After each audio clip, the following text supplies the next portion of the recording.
इस वीडियो को देखने से कबल इस वीडियो को लाइक कीजिए, अपने दोस्तों के साथ शेयर कीजिए और अगर अभी तक आपने हमारे चैनल को सब्सक्राइब नहीं किया तो इसे सब्सक्राइब कर लीजिए और साथ ही मौजूद बेल आइकन को दबा लीजिए ताकि आपको तमाम नई स्टोरीज मिलती रहे।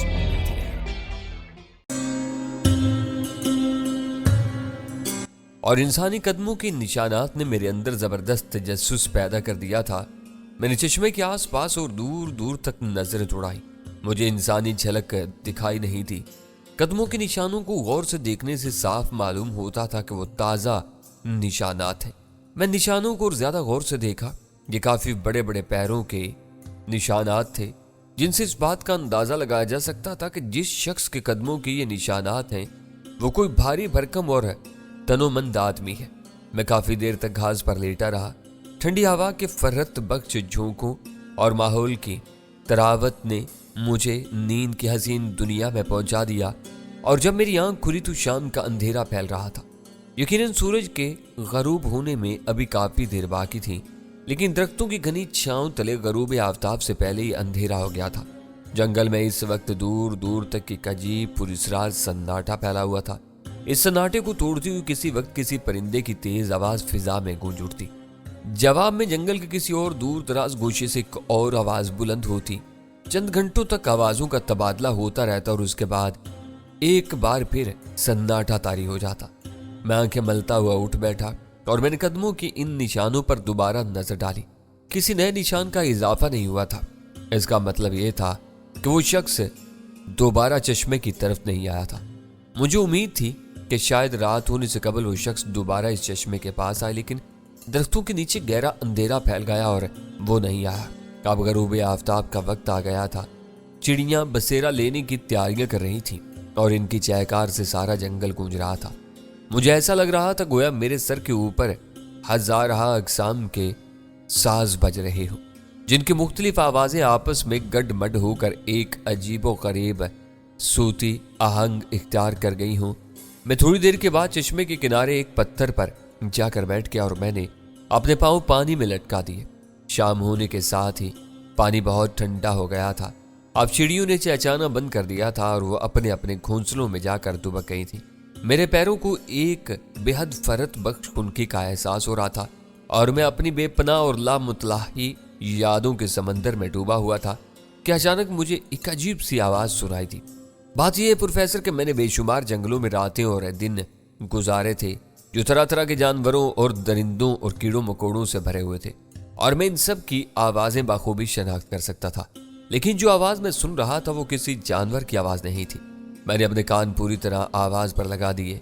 आवाज कहीं बहुत दूर से आती हुई महसूस हो रही थी और इसमें हल्का उतार चढ़ाव था। यूं लगता था जैसे दूर कहीं नाकोस फूंका जा रहा हो। ऐसा लगता था कि यहाँ करीब कोई बस्ती है और वहाँ के लोग अपनी शाम की इबादत में मसरूफ हैं। मैंने अपने कानों को पूरी तरह मुतवज्जा करते हुए आवाज की समत का तयन किया और उसके बाद उसी समत आगे बढ़ने का फैसला कर लिया।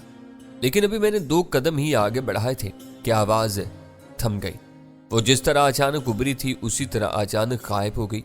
मेरी मुतय्यन करदा समत गायब होगी और मैंने आगे बढ़ने का फैसला तर्क कर दिया। मैंने सोचा कि मैं यहीं रुक कर इंतजार करूंगा क्योंकि चश्मे पर सुबह को तो कोई ना कोई जरूर आएगा। मुझे मालूम नहीं प्रोफेसर कि तुम्हें कभी घने जंगल में रात गुजारने का मौका मिला है कि नहीं, लेकिन मेरी जिंदगी में ऐसे बेशुमार मौके आए हैं और मैं पूरी तरह इनसे लुत्फ अंदोज हुआ हूँ। खास तौर पर किसी चश्मे या तालाब के किनारे रात के जंगल का मंजर काबिल दीद होता है। जंगल के जानवरों की असल सरगर्मियां रात ही को शुरू होती हैं। शिकारी शिकार की तलाश में निकलते हैं और हर तरह के जानवर अपनी अपनी ग़िज़ा के लिए जद्दोजहद में मसरूफ हो जाते हैं। रात को मुख्तलिफ अक़साम के जानवर बारी बारी चश्मे या तालाब के किनारे पानी पीने आते हैं। मुझे मालूम था थोड़ी देर में यहाँ जानवरों की आमद का सिलसिला शुरू हो जाएगा। मैं इन्हें खौफज़दा नहीं करना चाहता था, इसलिए मैं एक करीबी दरख्त पर जो काफ़ी बुलंद था चढ़ गया और मैंने अपने आप को इसकी शाखों और पत्तों में अच्छी तरह छुपा लिया। कमरी महीने की दरमियानी तारीखें थीं और स्याह आसमान पर रोशन चांद सोने के एक खूबसूरत गेंद की तरह जगमगा रहा था। मुझे नीचे का मंजर बिल्कुल साफ नजर आ रहा था। जानवरों के गौल बारी बारी पानी पीने आते रहे और मैं उन्हें दिलचस्पी के साथ देखता रहा। वो पुरस्कार आवाज मुझे दोबारा सुनाई नहीं दी सारी रात गुजर गई। मैं देखा कि इस घने जंगल में जानवरों के अलावा शेर, चीते और भेड़िए जैसे दरिंदे भी मौजूद थे और उनके कई गोल पानी पीने के लिए आए थे। इससे मैंने नतीजा अखज किया कि इस जंगल में जो कोई इंसान मौजूद है, इससे अपने तहफ़्फ़ुज़ का बहुत ज्यादा ख्याल रखना पड़ता होगा और वो गालिबन किसी सख्त मजबूरी की बिना पर कहीं छुपा हुआ है। सुबह काजिब का वक्त हुआ तो मेरी आंख लग गई और मैं सूरज निकलने के बाद काफी देर तक सोता रहा। आंख खुलने पर दरख्त से मैं नीचे उतरा। मैंने चश्मे के सर्द और फरहत बख्श पानी में काफी देर तक गुस्ल किया और जब गुस्ल से फारिग होकर ताज़ा दम होकर बाहर निकला तो मुझे वो पुरस्रार आवाज़ एक बार फिर सुनाई थी। मैंने फौरन समत का तयन किया और तेजी से उस तरफ चल पड़ा। चलने से पहले मैंने चश्मे के पास की जमीन का अच्छी तरह जायजा लिया, लेकिन मुझे इंसानी कदमों के पुराने निशानात के अलावा कोई नए निशानात नजर नहीं आए। इसका मतलब यह था कि मेरे सोने के दौरान में कोई शख्स इधर नहीं आया था। मुझे हैरत थी कि वो शख्स पानी के पास क्यों नहीं आया और वो पानी पिए बगैर किस तरह गुजारा कर रहा है। फिर अचानक मेरे जहन में एक ख्याल आया, हो सकता है कि उसने दूर से मुझे यहाँ देख लिया हो और अब वो इस तरफ आने से गुरेजा हो। आसपास कहीं पानी का कोई और चश्मा भी मौजूद हो और वो शख्स अपनी जरूरियात इससे पूरी कर रहा हो। आवाज जिस तरह अचानक शुरू हुई थी उसी तरह अचानक बंद हो गई, लेकिन मैंने काफी हद तक समत का तयन कर लिया था और मैं इस तरफ रवाना हो गया।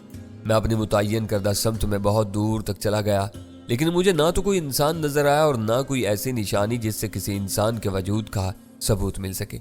मुझे घूमते घूमते दोपहर हो गई। जंगल और ज्यादा घना हो गया था। झाड़ियों और बेलों की तादाद में इजाफा मालूम होता था और दरख्तों का दरमियानी फासला बहुत कम था। मैं चारों तरफ एहतियात से नजरें दौड़ाता हुआ चला आ रहा था कि अचानक किसी दरख्त से एक पका हुआ फल ठीक मेरे सर के ऊपर आकर गिरा। फितरी तौर पर मेरी नजर फौरन ऊपर दरख्त की तरफ उठ गई। मुझे ऐसा लगा गोया ऊपर काफी बुलंदी पर पत्तों के दरमियान कुछ लकड़ी के तख्ते छुपे हुए हों। इतने में हवा का एक तेज झोंका आया, डालियां हिली और मैंने वाज़े तौर पर देख लिया कि ऊपर लकड़ी के तख्ते जोड़े गए हैं। बड़ी अजीब सी बात थी। मैंने फौरन इस दरख्त पर चढ़ना शुरू कर दिया और बिल आकर मैंने तख्तों का राज पा लिया। दो दरख्त बिल्कुल पास पास थे और इनके बड़े बड़े टहनों पर जो तकरीबन सीधे थे एक लकड़ी की छोटी सी झोपड़ी बनी हुई थी, जो टहनियों और पत्तों में इस तरह छुपी हुई थी कि नीचे से नजर ही नहीं आती थी। गौर से देखने पर सिर्फ फर्श के एक हिस्से की झलक दिखाई देती थी। मुझे जंगल में ये मुअल्लिक झोपड़ी देखकर बेहद हैरत भी हुई और खुशी भी। किसी ने बड़ी हुनरमंदी के साथ तख्तों को तरतीब देकर ये झोपड़ी तैयार की थी। मैं झोपड़ी के करीब पहुंचा। इसमें बाकायदा एक दरवाजा लगा हुआ था जो इस वक्त बाहर से बंद था। मैं दरवाजा खोलकर अंदर दाखिल हुआ। झोपड़ी की छत काफी नीची थी और दरवाजा भी बहुत छोटा था। इंसान बिल्कुल झुककर इसमें दाखिल हो सकता था। मैं तकरीबन दोहरा होकर झोपड़ी के छोटे से दरवाजे से अंदर दाखिल हुआ और ये देखकर हैरान रह गया कि झोपड़ी अंदर से काफी कुशादा और नहायत साफ सुथरी थी। एक बार झोपड़ी के अंदर दाखिल हो जाने के बाद यह एहसास नहीं होता था कि ये झोपड़ी दरख्तों पर कायम और फिजा में मुअल्लिक है। झोपड़ी के एक जानिब घास फूस से बना हुआ नर्म बिस्तर मौजूद था, जिसे देखकर यह अंदाजा होता था कि इसे बाकायदा इस्तेमाल किया जाता है। एक तरफ कोने में बड़ा सा मिट्टी का बर्तन रखा हुआ था। मैंने उसे खोल कर देखा। इसमें पानी था और साथ ही किसी धात का बना हुआ एक गिलास भी मौजूद था। एक तरफ दो लंबी लंबी तलवारें रखी गई थीं। बड़े बड़े खंजर और छोटे मोटे चाकू भी रखे हुए थे। जो कोई भी शख्स यहाँ रह रहा था वो पूरे इत्मीनान और तैयारी के साथ रह रहा था और ऐसा मालूम होता था गोया वो एक तवील अरसे तक यहाँ कायम करने का इरादा रखता है। मैंने थोड़ी देर तक ठहर कर झोपड़ी का अच्छी तरह से जायजा लिया।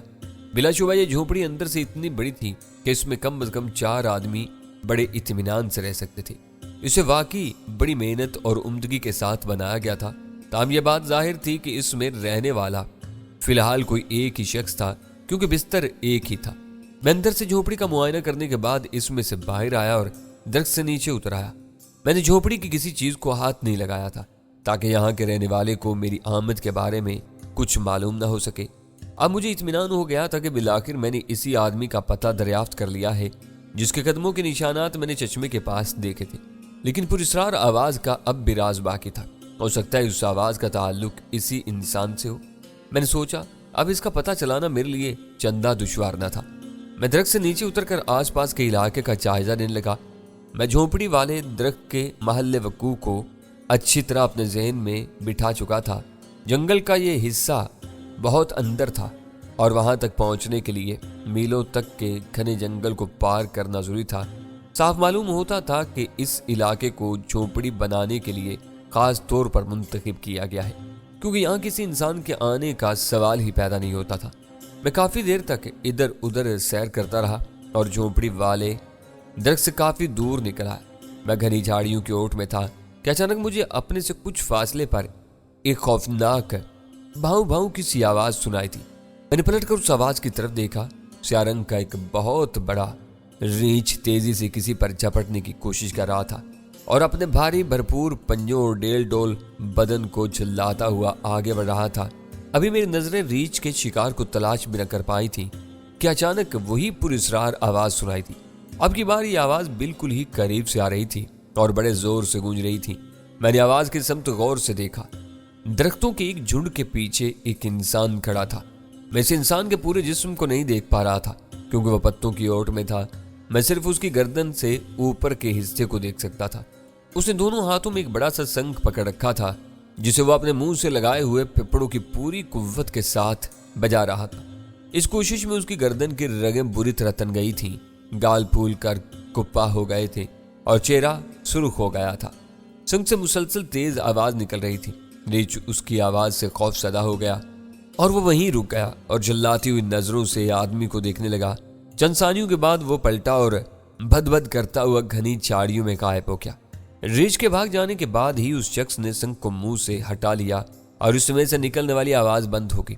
اس شخص نے وہیں کھڑے کھڑے ایک ہاتھ سے اپنے ماتھے کا پسینہ پونچھا اور پھر وہ عین میری نظروں کے سامنے آ گیا۔ اسے دیکھ کر مجھے جھرجھری سے آ گئی۔ اس شخص کے جسم پر لباس کا تار بھی نہ تھا، وہ بالکل ننگا تھا۔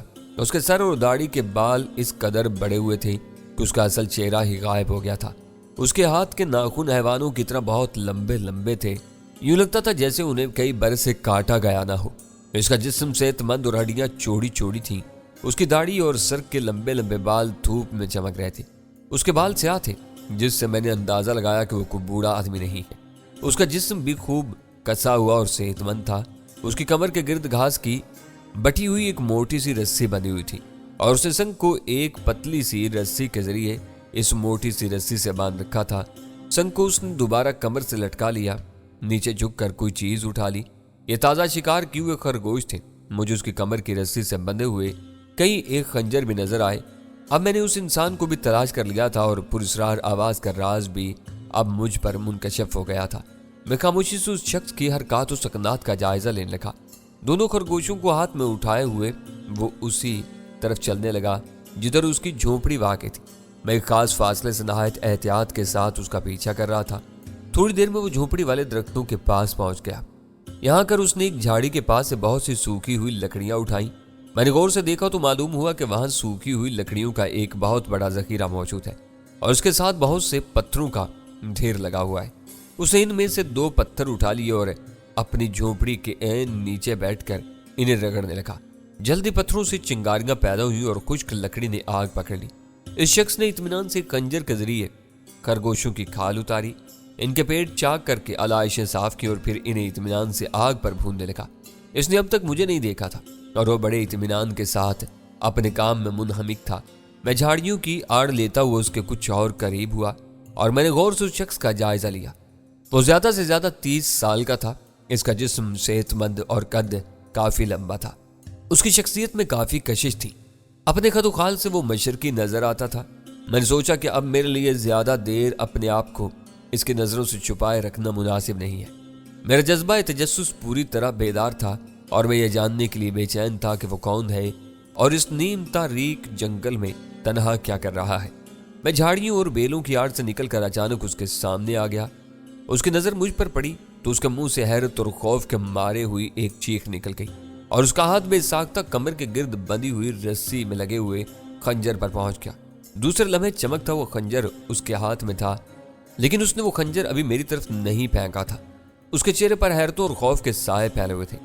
اس کی ضرورت نہیں، میں نے مسکرا کر ہاتھ اٹھاتے ہوئے کہا۔ تم دیکھ رہے ہو کہ میں بالکل غیر مسلح ہوں اور ابھی تک تمہاری نظروں سے چھپا ہوا تھا، جبکہ تم میری نظروں سے چھپے ہوئے نہیں تھے۔ اگر میں تمہیں نقصان پہنچانا چاہتا تو پہلے ہی پہنچا سکتا تھا۔ میں نے جو زبان بولی تھی وہ میرے اندازے کے مطابق मशरकी इलाकों में बोले जाने वाली बहुत सी जुबानों में से एक थी। मुझे यकीन था कि यह अजनबी मेरी जुबान को समझ लेगा। उस शख्स ने मेरी बात को बाखूबी समझ लिया। उसने मुझ पर खंजर से हमला तो नहीं किया, लेकिन अपने हाथ से खंजर छोड़ा भी नहीं और कड़े तेवरों से मुझे घूरता रहा। तुम कौन हो और इस जंगल में क्या कर रहे हो? उसने मुझसे सवाल किया। बिल्कुल यही सवाल मैं तुमसे करने वाला था, मैंने मुस्कुरा कर जवाब दिया। मुझे हैरत है कि तुम इतने तवील अरसे से खूनी दरिंदों के दरमियान इस जंगल में क्या कर रहे हो? कितने अरसे से? उसने जल्दी से गड़बड़ा कर कहा। तुम्हें क्या मालूम मैं कितने अरसे से इस जंगल में हूं? उसने मुश्तबा नजरों से मुझे घूरा। मुझे कथित तौर से तो ये बात मालूम नहीं कि तुम कितने अरसे से इस जंगल में हो, लेकिन मैं तुम्हारे कयाम की मुद्दत का तयन इस बात से कर सकता हूँ कि तुम्हारे बदन का लिबास न जाने कब का तार तार हो चुका है और तुमने बिलाखिर खुद को लिबास के तकल्लुफ से आज़ाद कर दिया है। मेरे अल्फाज से उसे अचानक अपनी बरहनगी का एहसास हुआ और वो थोड़ा सा खज्जल सा हो गया, लेकिन इसके पास कोई ऐसी चीज़ मौजूद नहीं थी जिसे सतर पोशी के लिए वो इस्तेमाल कर सकता। मैंने अपने लिबास का ऊपरी हिस्सा उतार फेंका। उसने जल्दी से उसे पकड़ लिया और अपनी कमर के गिर्द लपेट लिया। तुम्हारा ताल्लुक लाताक से तो नहीं मालूम होता? उसने गौर से मेरे चेहरे को देखते हुए कहा। मुझे याद नहीं कि मैंने तुम्हें वहां कभी देखा हो। लाताक क्या है? मैंने सवाल किया। मैं इसके बारे में कुछ नहीं जानता। लाताक के बारे में मैं तो तुम्हें बाद में बताऊंगा, उसने कहा। पहले तुम मुझे ये बताओ कि तुम कौन हो और बगैर किसी हथियार के इस भयानक जंगल में इतनी आज़ादी के साथ कैसे घूम फिर रहे हो? दरअसल मैं एक सैलानी आदमी हूँ, मैंने मुस्कुराते हुए कहा। मुझे नई नई जगह देखने और दूर दराज के दुश्वार गुजार इलाकों की सैर करने का शौक है। इसी शौक के सबब मुझे कहीं करार नहीं है और मैं तकरीबन हर दम सफर में रहता हूँ। भटकता भटकता मैं इस जंगल में आ निकला। अब यहाँ से निकल कर कहीं और चला जाऊंगा, वहां से कहीं और, फिर कहीं और। अजीब आदमी हो, उसने कहा। वैसे तुम्हारा वतन कौन सा है? सारी दुनिया मेरा वतन है, मैंने गोल मोल सा जवाब दिया। मेरे जवाब पर वो झुंझला गया। सारी दुनिया किसी का वतन नहीं होती। हर शख्स का कोई ना कोई वतन होता है जहाँ वो पैदा होता है और पलता बढ़ता है, जिसकी धरती से उसे मखसूस प्यार होता है और जहाँ उसके अजीज़ो अकारब रहते हैं। जहाँ तक अजीज़ो अकारब का ताल्लुक है तो मेरा इस दुनिया में कोई नहीं। और अगर तुम वतन के बारे में जानने के लिए इतनी बाजिद हो तो यूं समझ लो कि मैं यूनान का रहने वाला हूँ। तुम यूनान के रहने वाले हो? उसने हैरत से आंखें फाड़ते हुए कहा। और तुम इतने दूर दराज से सफर करके फारिस के इलाके में आ गए हो, और वो भी बगैर किसी सवारी के? क्या तुम्हारे पास घोड़ा है? नहीं, मेरे पास कोई घोड़ा नहीं है, मैंने जवाब दिया। मैंने ये सारा सफर पैदल तय किया है। यूनान हमारे इलाके से बहुत दूर है। हमने इस मुल्क के बारे में बहुत सी कहानियां और दास्तानें सुनी हैं, लेकिन मेरे आबा व अजदाद में से कोई कभी यूनान नहीं गया। हाँ, हमारे इलाके से अक्सर तिजारती काफिले यूनान जाते रहते थे और यूनान के तिजारती काफिले भी हमारे यहाँ आते थे। मगर तुमने हमारी जुबान किस तरह सीख ली? मुझे एक बार एक तिजारती काफिले के साथ सफर करने का इत्तेफाक हुआ था, जिसमें एक शख्स इस इलाके का भी शामिल था। मैंने उससे फारिस की जुबान सीखी। अब तुम मुझे अपने बारे में बताओ। क्यों ना हम पहले इस ताज़ा भुने हुए गोश्त से लुत्फ अंदोज हो लें जो रखे रखे ठंडा हो रहा है। अब जबकि मुझे यकीन हो चुका है कि तुम्हारा ताल्लुक तालाक से नहीं है, तो मुझे तुम्हें अपने बारे में बताने से कोई औज़र नहीं होगा। खरगोश का भुना हुआ गोश्त बहुत लजीज था और मिकदार में भी काफ़ी था, क्योंकि दोनों खरगोश काफ़ी बड़े बड़े थे। हम दोनों ने खूब सैर होकर खाया। इस शख्स का खौफ अब बिल्कुल दूर हो चुका था और वो बड़ी बेतकल्लुफ़ी के साथ मुझसे बातें कर रहा था। उसने मेरे बारे में बहुत कुछ मालूम करना चाहा, लेकिन मेरे पास इसे समझाने के लिए क्या था। चुनाचे मैंने इधर उधर की बातें करके उसे बहला दिया। जब हम दोनों खाने से फारिग हो चुके तो उसने अपनी दास्तान का आगाज किया। मेरा नाम गाउत है, उसने कहा, और मैं लाताक का रहने वाला हूँ। लाताक इस जंगल के दूसरे सिरे से काफ़ी आगे पहाड़ों में घिरी हुई एक नहायत हसीन और जरखेज वादी का नाम है, और उस वादी में जो बस्ती आबाद है वो भी लाताक के नाम ही से मौसूम है। ये काफ़ी बड़ी बस्ती है और यहाँ के लोग बहुत खुशहाल हैं। पैदावार खूब होती है और सब्ज़े की बहुतात की वजह से मवेशियों की तादाद भी बहुत ज़्यादा है। इस वादी की भेड़ें दूर दूर तक मशहूर हैं और इनका ऊन नहायत उम्दा होता है, जो उम्दा दामों दूर दूर तक फरोख्त होता है। ऊन खरीदने वाले सौदागर बड़ी दूर दूर से यहाँ आते हैं। मेरा बाप इसी बस्ती का सरदार था। वो एक बहुत नेक दिल और फ्याज आदमी था और बस्ती के लोग इसकी बड़ी इज्जत करते थे। मेरे बाप की 2 बीवियाँ थीं और वो दोनों आपस में जुड़वा बहनें थीं। इनकी शक्लें तकरीबन एक जैसी थीं। मेरी माँ का नाम अलवेरा था और मेरी खाला और सौतेली माँ का नाम शावेरा था। मेरा नेक दिल बाप अपनी दोनों बीवियों से बहुत मोहब्बत करता था। मैं अपने बाप की पहली औलाद था और जिस वक्त मैं पैदा हुआ था, मेरे बाप ने इस खुशी में खजाने के मुंह खोल दिए। कई दिन तक पूरी बस्ती वालों को खाना खिलाया गया और बस्ती के सारे घरों में चूल्हे जलाने की नौबत न आई। चूल्हे सिर्फ मेरे बाप की वसीआरीज हवेली में जल रहे थे, जहां दर्जनों बावर्ची रात दिन खाना पकाने में मसरूफ थे। बस्ती के लोगों ने भी इस मौका पर जबरदस्त खुशी और मुसरत का इजहार किया और तकरीबन एक हफ्ते तक बस्ती में जश्न का सा समा रहा। मेरी माँ बहुत खुश थी। इस वक्त मैं जो बातें तुम्हें बता रहा हूँ वो मुझे अपनी माँ, बाप और दूसरे लोगों ने बताई हैं। मेरी पैदाइश के ठीक 3 माह बाद मेरी खाला और सुतेली माँ शावीरा के यहाँ भी एक बेटा पैदा हुआ। मेरे बाप ने इस मौका पर भी जबरदस्त मुसरत का इजहार किया और खुशी के शाहजहाने बजवाए, लेकिन वो सब कुछ नहीं हुआ जो मेरी पैदाइश पर हुआ था। शावीरा को ये बात सख्त नापसंद थी। दरअसल मेरी माँ एक नहायत शरीफ नफ्स और मुनकसिरुल मिजाज औरत थी और उसने कभी भी अपनी बहन का बुरा नहीं चाहा। लेकिन शावीरा बिल्कुल दूसरे किस्म की औरत थी। हसद और रकाबत का मादा उसमें कूट कूट कर भरा हुआ था। उसी इब्तिदा से इस बात का गम था कि उसके माँ बनने से पहले उसकी बहन माँ बन गई, और वो भी एक बेटे की। उसका बेटा तब पैदा हुआ इस घर में जबकि मैं इस दुनिया में पहले आ चुका था। चुनांचे शावीरा इब्तिदा ही से मुझे नापसंद करने लगी। दरहकीकत उसने मुझसे हमेशा नफरत की। इस नफरत का सबसे बड़ा सबब यह था कि बड़ा बेटा होने के बायस मैं अपने बाप के बाद बस्ती की सरदारी पर हक रखता था। एक तयशुदा असूल था जिसकी कोई खिलाफ वर्जी नहीं कर सकता था। मेरा बाप अगरचे खुद भी ये चाहता था कि मेरे बजाय मेरे छोटे भाई ग्राट्स को अपना जानशीन मुकर्रर करे, तो वह ऐसा नहीं कर सकता था। सदियों के बने हुए क़वायद ज़वाबित को वो तोड़ नहीं सकता था।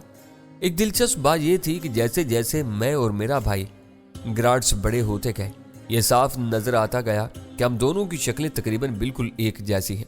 हमारी माएँ सगी जुड़वा बहनें थीं और हमारा बाप एक था, इसलिए कोई ताज्जुब खेज बात नहीं थी।